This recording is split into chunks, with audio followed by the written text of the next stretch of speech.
Un habitante de Carcosa. Existen diversas clases de muerte. En algunas, el cuerpo perdura. En otras, se desvanece por completo con el espíritu. Esto solamente sucede, por lo general, en la soledad. Tal es la voluntad de Dios.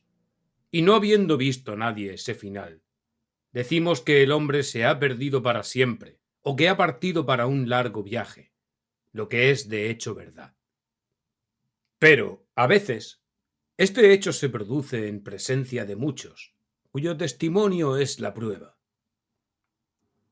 En una clase de muerte el espíritu muere también, y se ha comprobado que puede suceder que el cuerpo continúe vigoroso durante muchos años. Y a veces, como se ha testificado de forma irrefutable, el espíritu muere al mismo tiempo que el cuerpo, pero, según algunos, resucita en el mismo lugar en que el cuerpo se corrompió. Meditando estas palabras de Halley, Dios le conceda la paz eterna, y preguntándome cuál sería su sentido pleno, como aquel que posee ciertos indicios, pero sin duda si no habrá algo más detrás de lo que él ha discernido. No presté atención al lugar donde me había extraviado, hasta que sentí en la cara un viento helado que revivió en mí la conciencia del paraje en que me hallaba. Observé con asombro que todo me resultaba ajeno. A mi alrededor se extendía una desolada y yerma llanura, cubierta de hierbas altas y marchitas, que se agitaban y silbaban bajo la brisa del otoño, portadora de Dios sabe qué misterios e inquietudes. A largos intervalos se erigían unas rocas de formas extrañas y sombríos colores que parecían tener un mutuo entendimiento e intercambiar miradas significativas, como si hubieran asomado la cabeza para observar la realización de un acontecimiento previsto. Aquí y allá, algunos árboles secos parecían ser los jefes de esta malévola conspiración de silenciosa expectativa. A pesar de la ausencia del sol, me pareció que el día debía estar muy avanzado, y aunque me di cuenta que el aire era frío y húmedo, mi conciencia del hecho era más mental que física. No experimentaba ninguna sensación de molestia. Por encima del lúgubre paisaje se cernía una bóveda de nubes bajas y plomizas, suspendidas como una maldición visible. En todo había una amenaza y un presagio, un destello de maldad, un indicio de fatalidad. No había ni un pájaro, ni un animal, ni un insecto. El viento suspiraba en las ramas desnudas de los árboles muertos, y la hierba gris se curvaba para susurrar a la tierra secretos espantosos. Pero ningún otro ruido, ningún otro movimiento rompía la calma terrible de aquel funesto lugar. Observé en la hierba cierto número de piedras gastadas por la intemperie, evidentemente trabajadas con herramientas. Estaban rotas, cubiertas de musgo y medio hundidas en la tierra. Algunas estaban derribadas, otras se inclinaban en ángulos diversos, pero ninguna estaba vertical. Sin duda alguna eran lápidas funerarias, aunque las tumbas propiamente dichas no existían ya en forma de túmulos ni depresiones en el suelo. Los años lo habían nivelado todo. Diseminados aquí y allá, los bloques más grandes marcaban el sitio donde algún sepulcro pomposo o soberbio había lanzado su frágil desafío al olvido. Estas reliquias, estos vestigios de la vanidad humana, estos monumentos de piedad-afecto me parecían tan antiguos, tan deteriorados, tan gastados, tan manchados, y el lugar tan descuidado y abandonado, que no pude más que creerme el descubridor del cementerio de una raza prehistórica de hombres cuyo nombre se había extinguido hacía muchísimos siglos. Sumido en estas reflexiones, permanecí un tiempo sin prestar atención al encadenamiento de mis propias experiencias. Pero después de poco pensé, ¿cómo llegué aquí? Un momento de reflexión pareció proporcionarme la respuesta y explicarme, aunque de forma inquietante, el extraordinario carácter con que mi imaginación había revertido todo cuanto veía y oía. Estaba enfermo. Recordaba ahora que un ataque de fiebre repentina me había postrado en cama, que mi familia me había contado cómo, en mis crisis de delirio, había pedido aire y libertad, y cómo me habían mantenido a la fuerza en la cama para impedir que huyese. Eludí vigilancia de mis cuidadores y vagué hasta aquí para ir. ¿A dónde? No tenía ni idea. Sin duda me encontraba a una distancia considerable de la ciudad donde vivía, la antigua y célebre ciudad de Carcosa.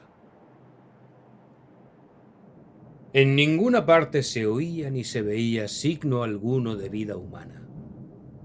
No se veía ascender ninguna columna de humo, ni se escuchaba el ladrido de ningún perro guardián, ni el mugido de ningún ganado, ni gritos de niños jugando. Nada más que ese cementerio lúgubre, con su atmósfera de misterio y de terror debida a mi cerebro trastornado. ¿No estaría acaso delirando nuevamente, aquí, lejos de todo auxilio humano? ¿No sería todo eso una ilusión engendrada por mi locura? Llamé a mis mujeres y a mis hijos. Tendí mis manos en busca de las suyas. Incluso caminé entre las piedras ruinosas y la hierba marchita. Un ruido detrás de mí me hizo volver la cabeza. Un animal salvaje, un lince, se acercaba. Me vino un pensamiento. Si caigo aquí, en el desierto, si vuelve la fiebre y desfallezco, esta bestia me destrozará la garganta. Salté hacia él, gritando. Pasó a un palmo de mí, trotando tranquilamente, y desapareció tras una roca.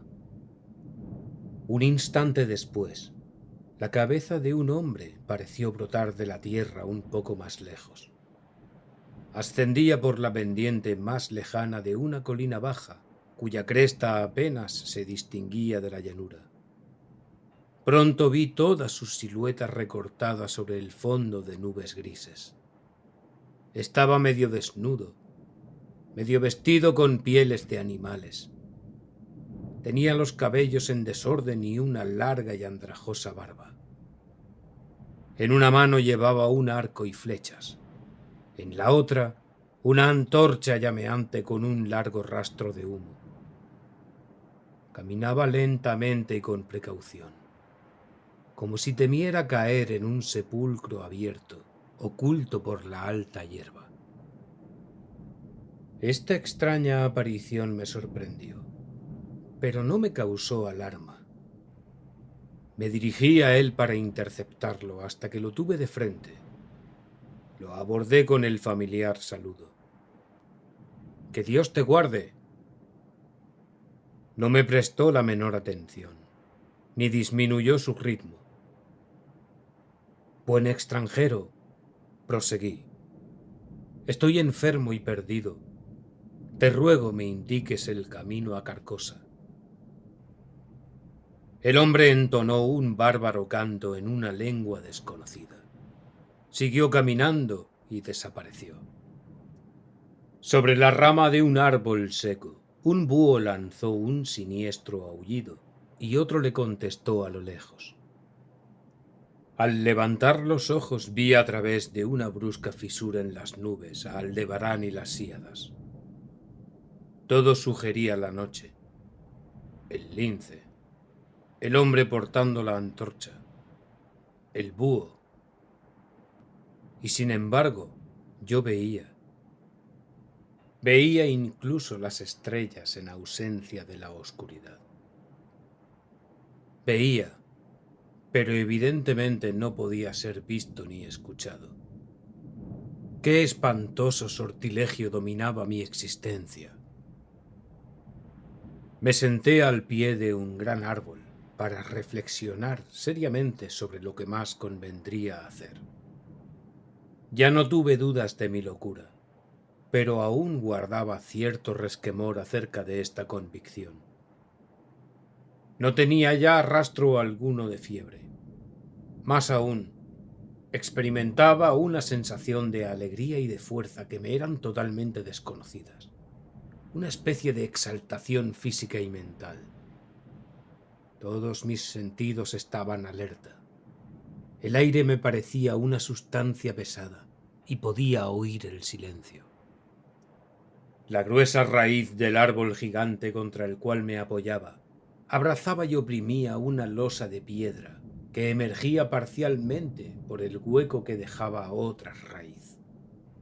Así, la piedra se encontraba al abrigo de las inclemencias del tiempo, aunque estaba muy deteriorada. Sus aristas estaban desgastadas, sus ángulos roídos, su superficie completamente desconchada. En la tierra brillaban partículas de mica, vestigios de su desintegración.